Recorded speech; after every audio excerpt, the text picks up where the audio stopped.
જામનગર નજીક મોટી ખાવડી ગામે આવેલી લેબર કોલોનીમાં ફૂડ પોઈઝનિંગની ગંભીર ઘટના સામે આવી છે.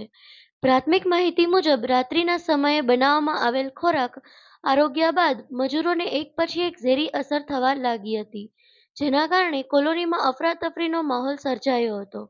આ ઘટનામાં અંદાજે 47થી વધુ મજૂરો ફૂડ પોઈઝનિંગનો ભોગ બન્યા હોવાનું જાણવા મળે છે. તમામ અસરગ્રસ્તોને તાત્કાલિક સારવાર માટે જામનગરની સરકારી હોસ્પિટલમાં ખસેડવામાં આવ્યા હતા. ઘટનાની ગંભીરતાને ધ્યાનમાં રાખીને હોસ્પિટલમાં રાત્રિ દરમિયાન તબીબોની ટીમને સ્ટેન્ડ ટુ રહેવાનો આદેશ આપવામાં આવ્યો હતો.